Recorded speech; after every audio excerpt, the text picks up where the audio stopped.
few years ago, back between 2018 and maybe 2020, I came across a short YouTube video by Nadia Bolz Weber.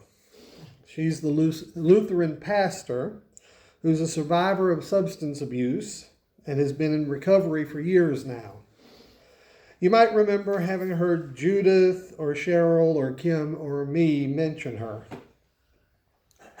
The video started out, "As a clergy person, I'd like to welcome you all to the apocalypse.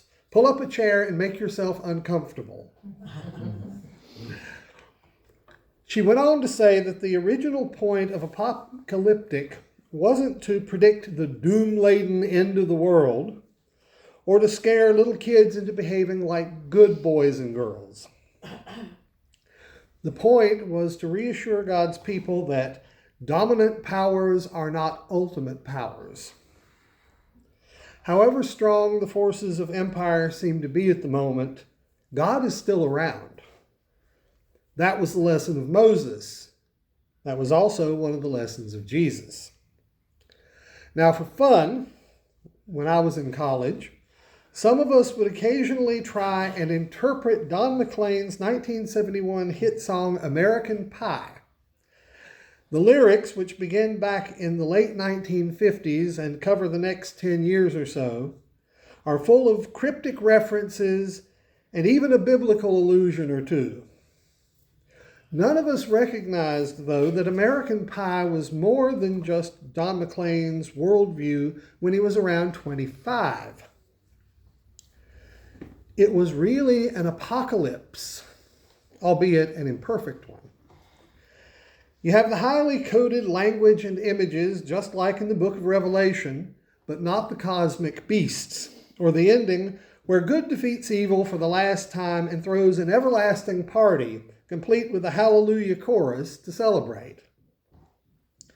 According to McLean, things started to go wrong for this country on the 3rd of February, 1959, the day that Buddy Holly, J.P. Richardson, a.k.a. the Big Bopper, and Richie Valens died in that plane crash.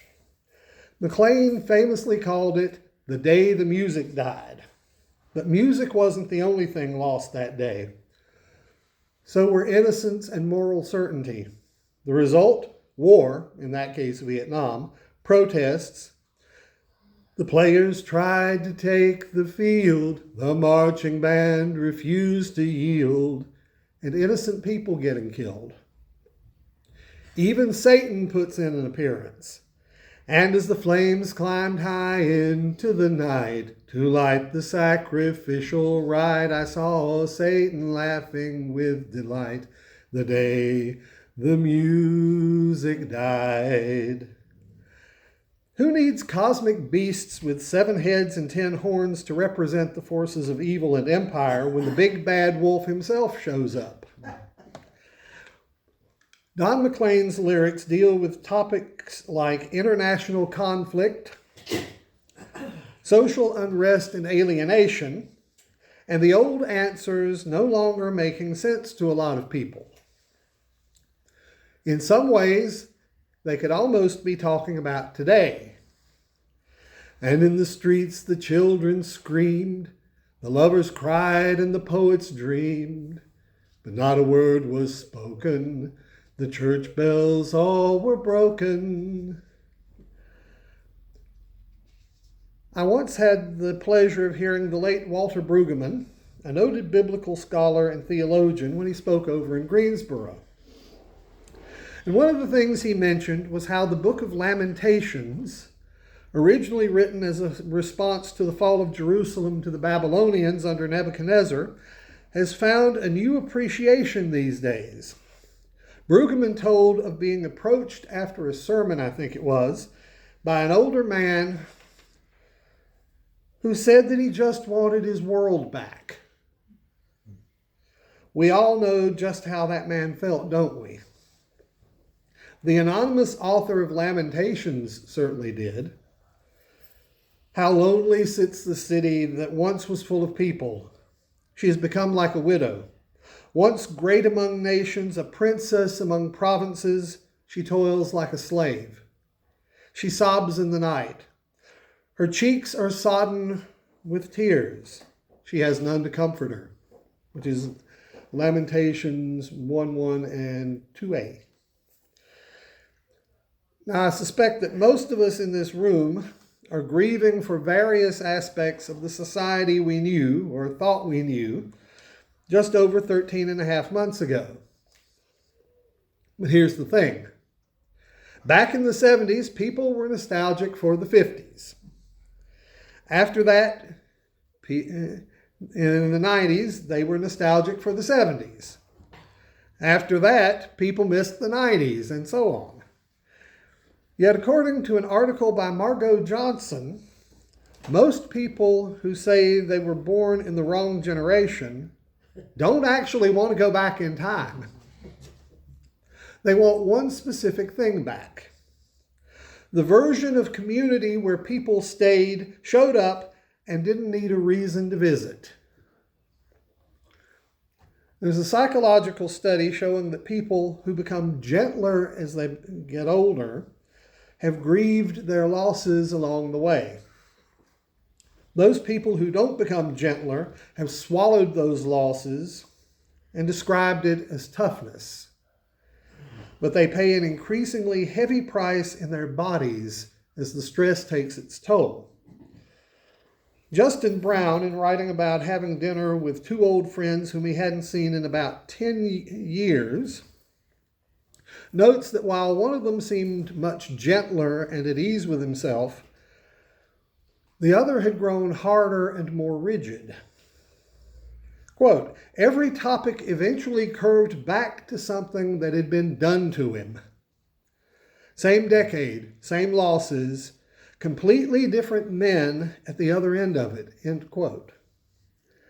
The experience stayed with Brown for months. Then he thought of something. There's a concept in psychology that I think explains what I saw at that dinner better than anything else.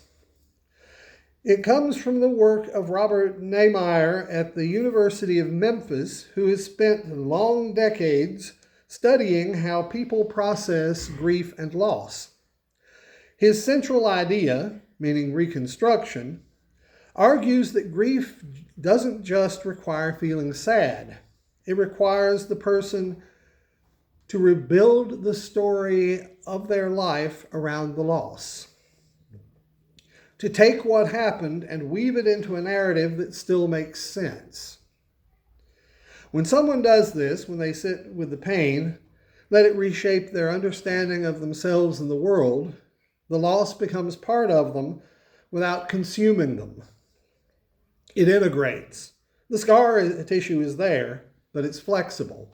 When someone doesn't do this, when they wall off the grief, push it down, label the pain as weakness and the numbness as strength, the loss doesn't go anywhere. It just calcifies. And over years, over decades, it turns into something that looks from the outside like bitterness or rigidity, but is actually unprocessed grief wearing a mask. Perhaps Justin Brown's insights will help shed some light on one of Jesus' most beloved stories. Quote, and he said, a certain man had 2 sons, and the younger of them said to his father, Father, give me the portion of goods that falleth to me. And he divided unto them his living. And not many days after, the younger son gathered all together and took his journey into a far country, and there wasted his substance with riotous living. Modern English translation, wine, women, and song. And when he had spent all, there arose a mighty famine in that land, and he began to be in want.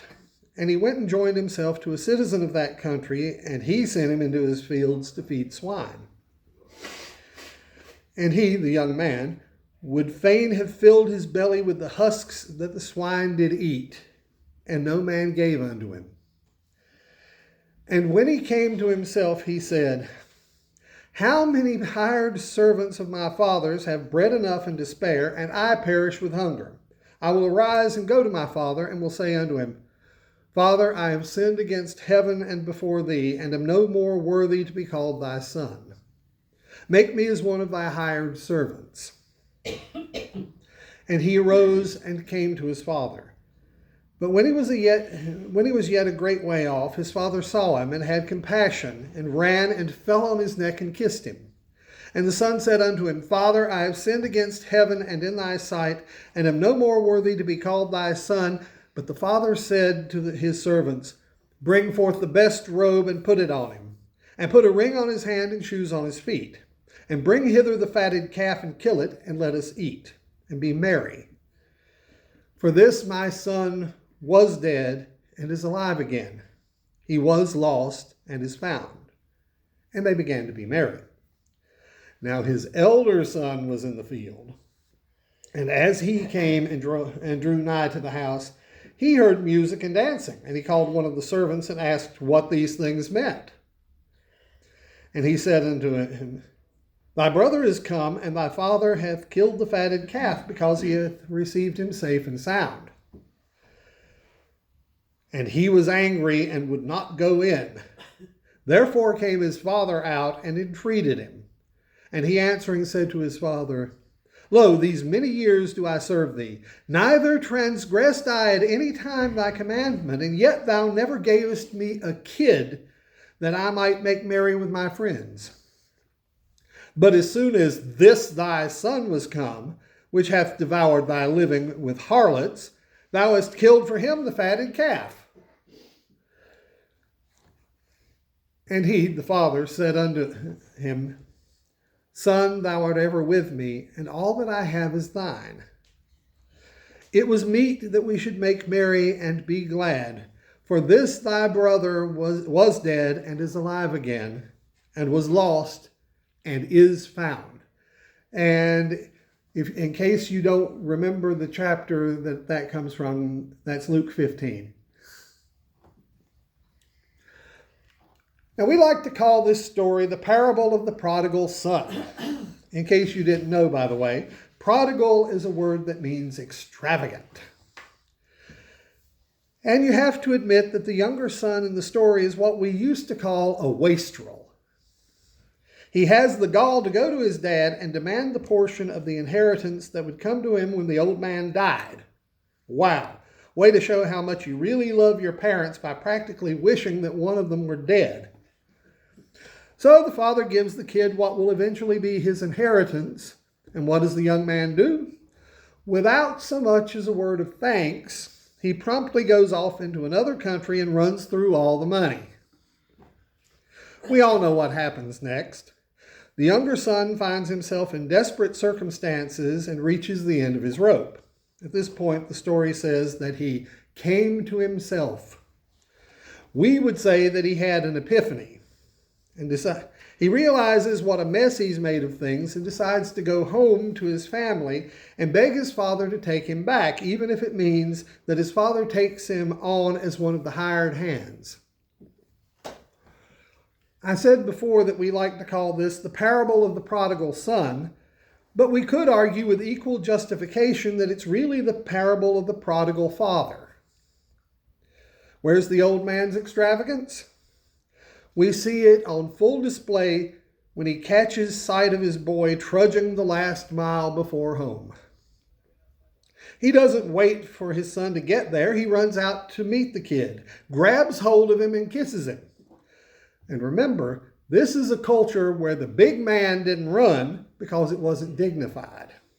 If anybody ran, other people ran to beg favors from him. What do you want to bet that the old man had probably spent a great deal of his time every day staring out the window looking for his boy's safe return?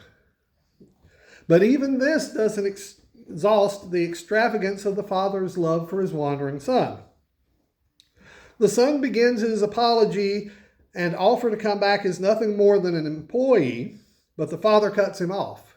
Instead, he orders the servants to bring the best robe for the son, plus a ring for his finger and shoes for his feet.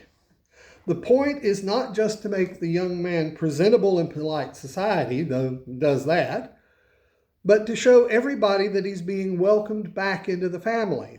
a point which is reinforced and emphasized by the feast the father throws to celebrate his boy's return, complete with the proverbial fatted calf.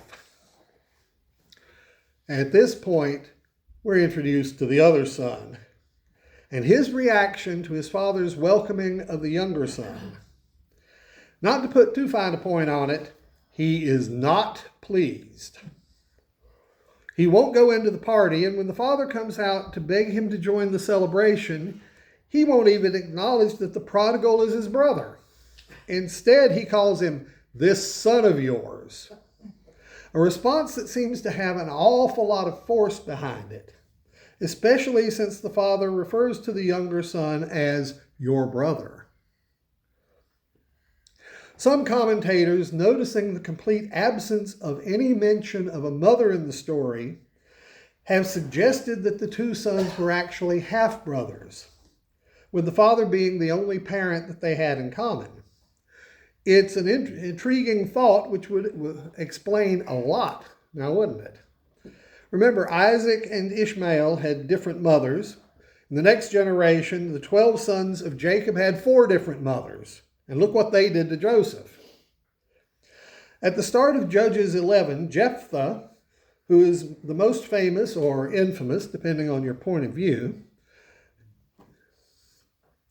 for making a rash vow which led him to offer his only daughter as a human sacrifice after a military victory, begins his career by being thrown out of the house and deprived of an inheritance by his half-brothers, who all seem to have had the same mother.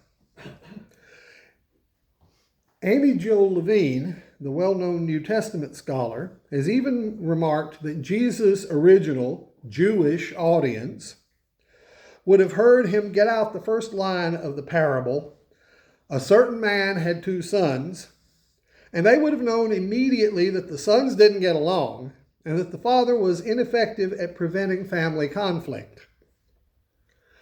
In more modern stories, we don't have to look any further than Cinderella and her wicked stepmother and stepsisters to find a similar relationship.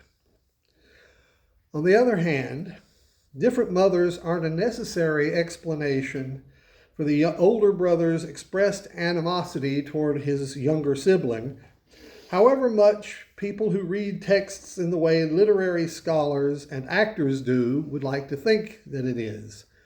And yes, I'm guilty of both. You know us, always on the lookout for a good backstory.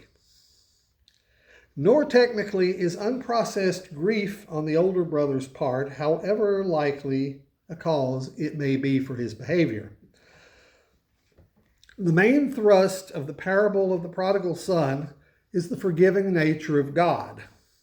There's always been a group of theologians which has insisted that all people and the whole of creation will ultimately be reconciled to God through God's love, on this side of the grave or beyond, however long it takes.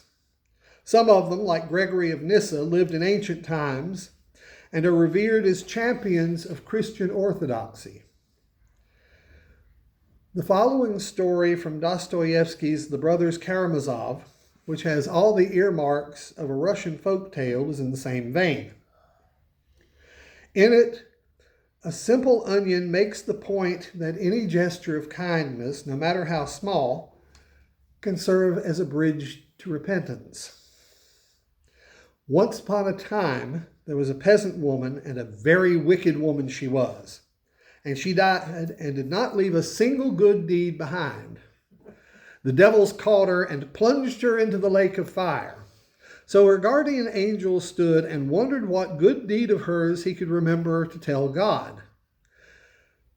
"She once pulled up an onion in her garden," said he, "and gave it to a beggar woman." And God answered, "You take that onion then, hold it out to her in the lake, and let her take hold and be pulled out. And if you can pull her out of the lake, let her come to paradise. But if the onion breaks, then the woman must stay where she is." The angel ran to the woman and held out the onion to her. "Come," said he, "catch hold and I'll pull you out." And he began cautiously pulling her out. He had just pulled her right out when the other sinners in the lake, seeing how she was being drawn out, began catching hold of her so as to be pulled out with her. But she was a very wicked woman, and she began kicking them. I'm to be pulled out, not you. It's my onion, not yours. And as soon as she said that, the onion broke. And the woman fell into the lake, and she's burning there to this day. So the angel wept and went away.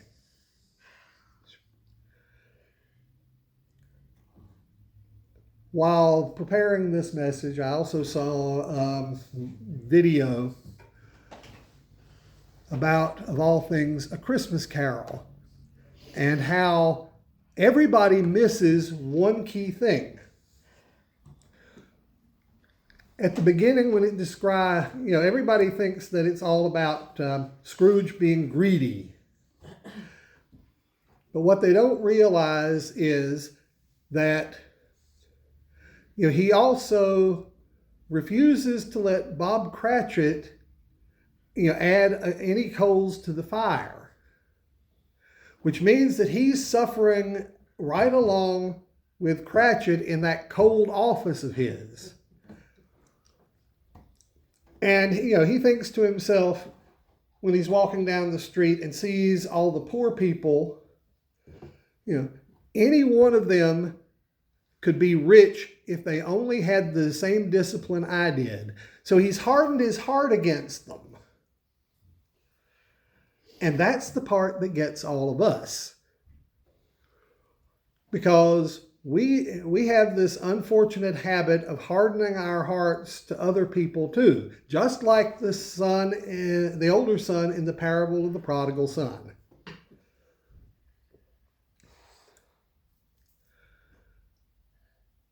In other churches, they observe Lent, a period of spiritual searching in preparation for Easter. We Quakers don't, although we do recognize the need for regular self-examination. But if we were to take a leaf from other people's books, so to speak, maybe it's a good idea to start mourning what we've lost along the way. Once we've done that, then we can start thinking about how to rebuild it, how to build back better, to quote President Biden. In the meantime, we would do well to remember these words of wisdom from the last episode of the 6th season of The West Wing. We're all broken, every single one of us. And yet we pretend that we're not.